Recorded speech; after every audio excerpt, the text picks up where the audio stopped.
और मौलवी तेरे कहने पे, मौलवी तेरे कहने पे बू तालिब को जो काफिर कह दूं, मौलवी तेरे कहने पे बू तालिब को जो काफिर कह दूं, फिर बता मैं मोहम्मद का निकाह खान कहाँ से लाऊं, फिर बता मैं मोहम्मद का निकाह खान कहाँ से लाऊं, फिर बता मैं मोहम्मद का निकाह खान कहाँ से लाऊं। मेरा दिल है मैं देखूं मोहम्मद के यार, मेरा दिल है मैं देखूं मोहम्मद के यार, पर हाय किस्मत बू बकर उस्मान कहाँ से लाऊं, हाय किस्मत के बू बकर उस्मान कहाँ से लाऊं। नहमदुहु व नुसल्ली व नुसल्लिमु अला रसूलिहिल करीम, अम्मा बाद फ़ाउज़ु बिल्लाहि मिनश शैतानिर रजीम, बिस्मिल्लाहिर रहमानिर रहीम। इन्नल्लाहा व मलाइकतहु युसल्लूना अलन नबी या अय्युहल्लज़ीना आमनू सल्लु अलैहि व सल्लिमू तस्लीमा। सारे अहबाब एक बार अकीदत और मोहब्बत के साथ, कर्ज समझते हुए नहीं बल्कि फ़र्ज समझकर, आदत से मजबूर होकर नहीं बल्कि ऐन इबादत समझते हुए, हुजूर पुरनूर शाफ़े यौमुन नुशूर की बारगाह बेकसपना में अपनी अकीदतें और मोहब्बतें बवसीला हसनैन करीमैन इस अकीदत के साथ पेश कीजिए कि हम यहाँ पे बैठ के पढ़ते हैं, लजपाल आका निगाह नबुव्वत से अपने सब्ज़ रोज़े में लेटे हमारे दरूद को सुन भी लेते हैं और यकीनन ताकत नबुव्वत से हर ग़ुलाम को जवाब भी अता फरमाते हैं। मोहब्बत के साथ मिल के पढ़िए, अस्सलातो वस्सलामु अलैका या सय्यदी या रसूल अल्लाह, अस्सलातो वस्सलामु अलैका या सय्यदी या हबीब अल्लाह व अला आलिका व अस्हाबिका या सय्यदी या रहमतल लिल आलमीन। ग़ुलाम हशर में जब सैयदुल वरा के चले, लिवाए हम्द के साए में सर उठा के चले, और उनका फ़क्र के रश्काए सुलेमा को, अरे उनका हुसन के यूसुफ भी मुँह छुपा के चले, उनका हुसन के यूसुफ भी मुँह छुपा के चले।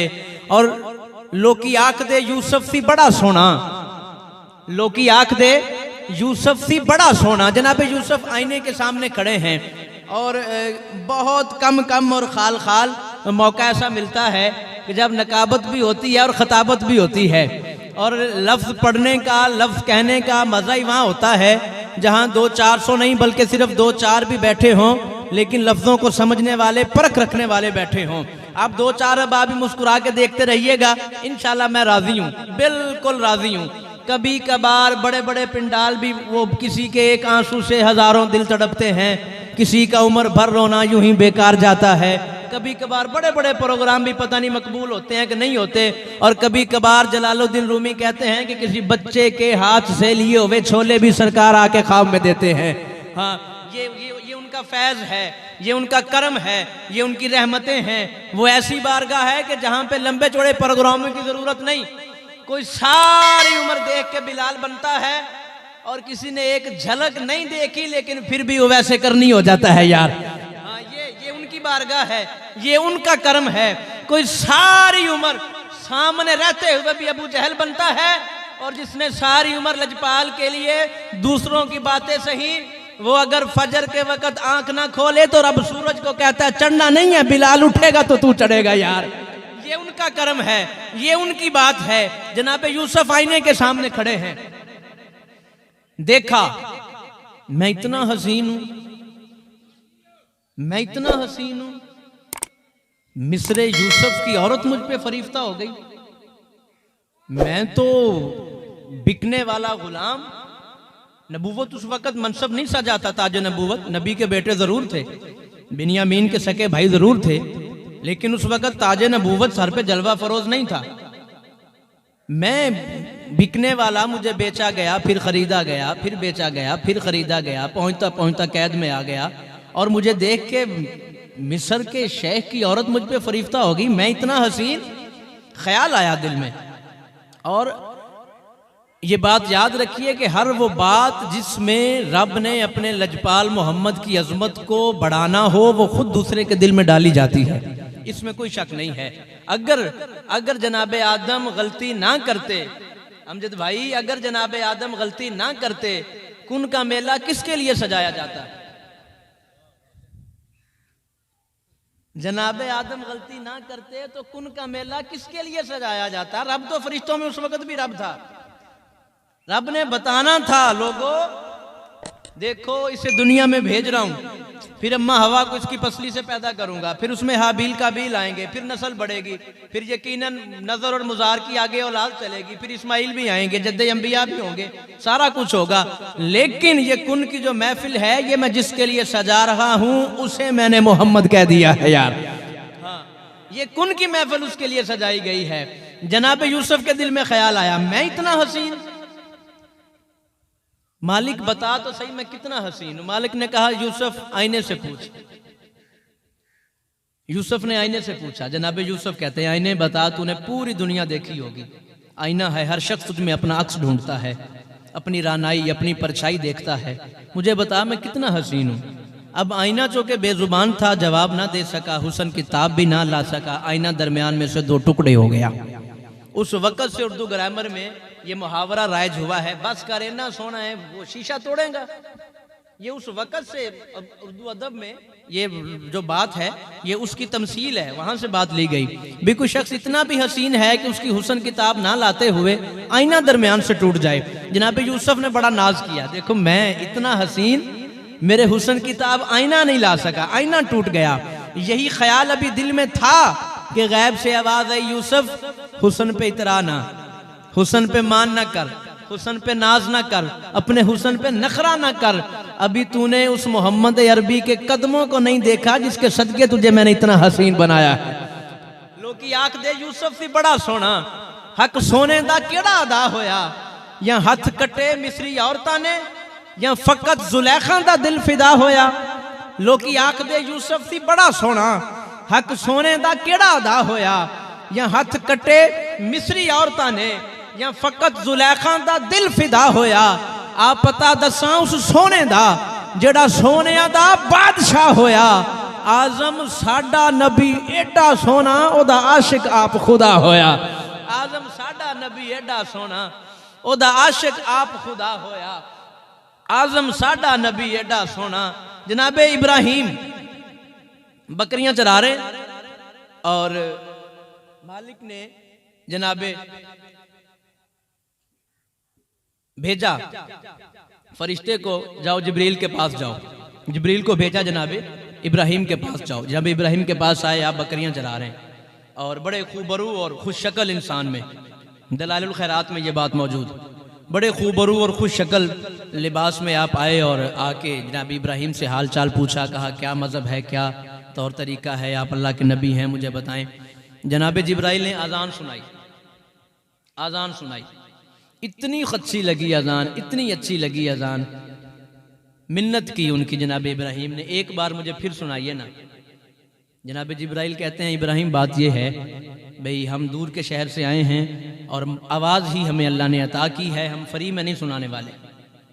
जनाब इब्राहिम कहते हैं, लीजिए आधा बकरियों का रेवड़ आप लीजिए, एक बार मुझे यार का जिक्र फिर सुनाइए, एक बार यार का जिक्र फिर सुनाइए। ये आशिक लोग आज से बिक के यार का जिक्र नहीं खरीदते, ये तो जद्दुल अंबिया की सुन्नत अदा करते हैं यार। आधा रेवड़ दिया गया बकरियों का। जनाब जिब्रील ने अजान सुनाई, बड़ा लुत्फ आया, दिल में चाहत पैदा हुई, यार एक बार फिर यार का जिक्र हो तो क्या ही बात है। कहा जिब्राइल बात यह है कि आधा बच गया मेरे पास, ये आधा भी तू ले, मुझे एक बार फिर यार का जिक्र सुना। जनाब जिब्रील ने आधा रेवड़ वो भी लिया, अल्लाह की हमदो तौसीफ बयान की, घर जाने लगे, पीछे से पल्लू पकड़ा, कहा यार कहाँ जा रहे हो, अब जो आग तुम लगा के गए हो ये बुझने वाली तो है नहीं। जनाब नसीरुद्दीन नसीर ने कहा था, अब किसी और मौके पे वो बात आई तो ज़रूर सुनाऊंगा, ये मौजू से हट जाएगी बात। जनाब जिब्राइल ने कहा, देखो बकरियां तुम्हारे पास थीं, वो तुमने मुझे दे दी, रेवड़ माल मवेशी सारा कुछ दे दिया, तुम खाली हो चुके हो, अब मैं किस चीज़ के बदले तुम्हें यार का जिक्र सुनाऊं। ये जुमला सुनने वाला है। जनाब इब्राहिम कहते हैं, जिब्राइल देख, पता नहीं कि ये जिब्रील है, बशरी शक्ल है, इंसानी शक्ल है, हुलिया बशरियत का है, उस वक़्त नूरानियत नहीं है, अब्दियत है, माबूदियत है। दूर से आपको देखा था मैंने, किसी अच्छे घराने के लगे, लिबास पे शिकन नहीं है, सलवट नहीं है, मट्टी नहीं है, चेहरे पे गर्द नहीं है, बाल बिखरे हुए नहीं हैं, तुम मुझे किसी अच्छे और नस्ली खानदान के लगते हो। ये भेड़ बकरियां चराना तुम्हारा मशगला नहीं है, काम नहीं है, तुमसे ये संभलेगी नहीं।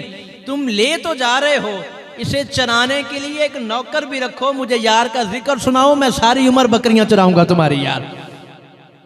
जनाबे जिब्रील ने इस शर्त पे फिर एक बार लजपाल का जिक्र सुनाया, और जब जाने लगे तो फिर कहा, जिब्रील मैं अल्लाह का अब यकीनन फरिश्ता हूं और मालिक से पूछा था कि जिब्रील देखना चाहता है कि इब्राहिम तुझसे कितनी मोहब्बत करता है। मालिक ने कहा था जा, जैसे दिल चाहे उसे आजमा ले, वो मेरा है, जैसे दिल चाहे, ये बकरियां भी तेरी और ये सारा कुछ तेरा। अब याद रखो, यार के जिक्र को सुनने के लिए कुछ दे लेके सुनना भी नबियों की सुन्नत है यार। हाँ, ये बात है। आपसे कुछ नहीं मांगना, सिर्फ सुभान अल्लाह की भीख चाहिए, दाद चाहिए मुझे। सुभान अल्लाह कहते रहिए और जो लिस्ट है वो मुझे देते जाइए, वरना अब आप जानते हैं मैं वो किबला के आने तक गुफ्तगू करता रहूंगा और इंशाल्लाह इसी रंग में होती रहेगी गुफ्तगू।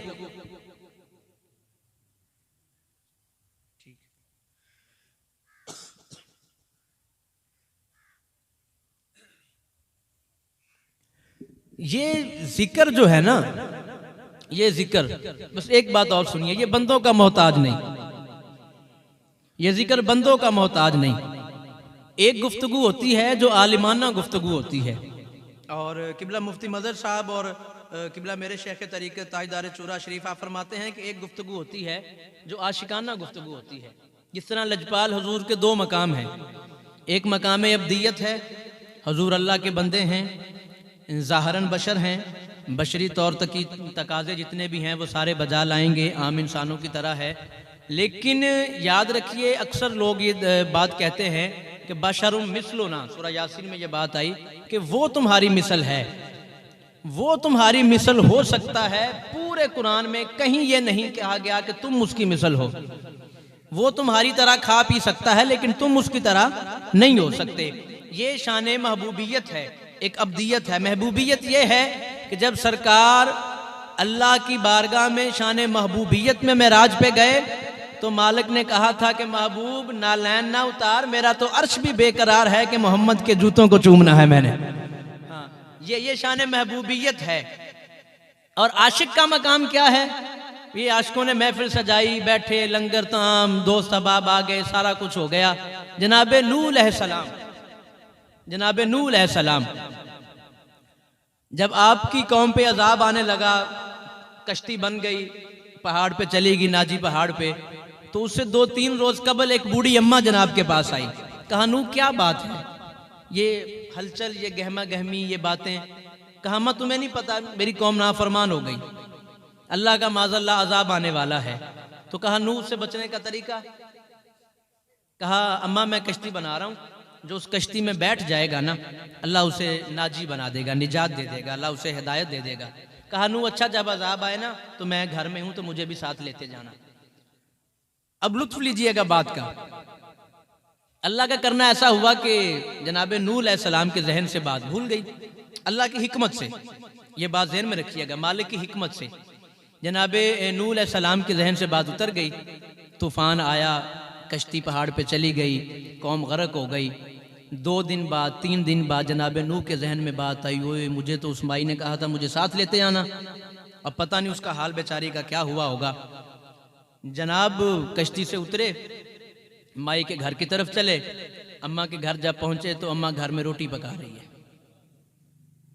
अम्मा अपने घर में रोटी पका रही है। जनाब नूह ने जाके पूछा अम्मा सुनाओ क्या हुआ? कहा कुछ भी नहीं हुआ। कहा अम्मा अजाब तो आके चला भी गया, लोग तबाह भी हो गए, बर्बाद भी हो गए।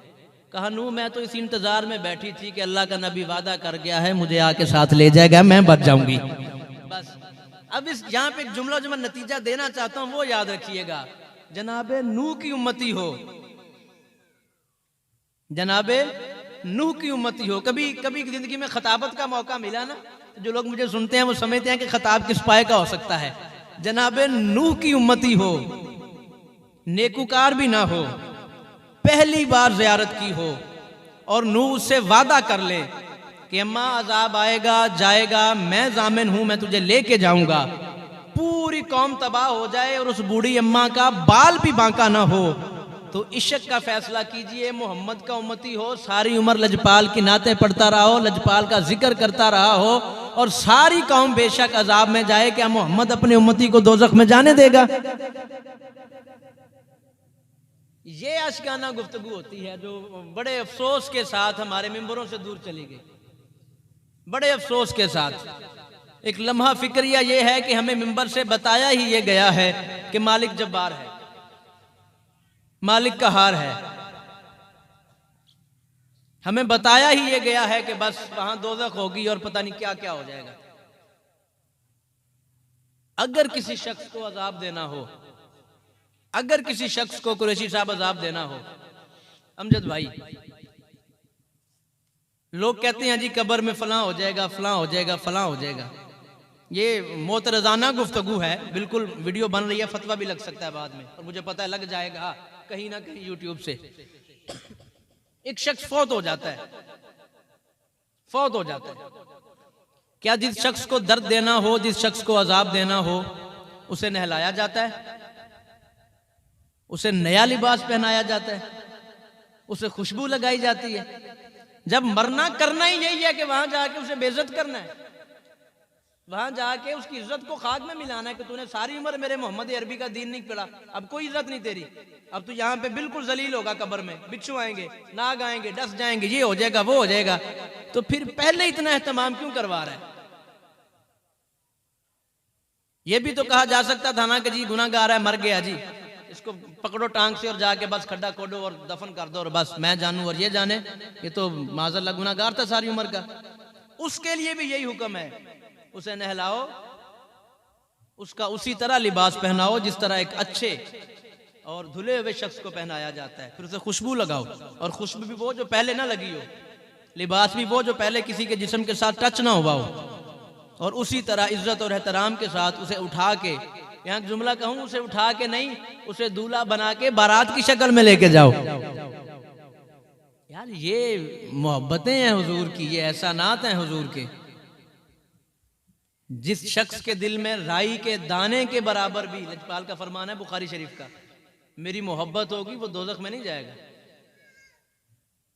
अब इसका ये मतलब भी सरासर नहीं कि हमने अमाले साले बजा नहीं लाने, वो भी बिल्कुल ऐनुल हक है, नमाज 5 वक्त की फर्ज है, रोजा, हज, ज़कात, हुकूकुल इबाद, सारा कुछ है, लेकिन नजरियात बदलिए, सोच बदलिए, फिक्र बदलिए। इस डर से इबादत ना कीजिए कि खुदा हमें इबादत ना करेंगे तो हमें तकलीफ देगा। इस मोहब्बत से इबादत कीजिए कि वो लायक इबादत है, वो लायक सजदा है, उसकी शान है कि हम उसे सजदा करें। उसकी ये आप कह सकते हैं कि वराउल वरा ज़ात है जो सजदों के लायक है, इस लायक है कि हमारी पेशानी उसकी बारगाह में झुके।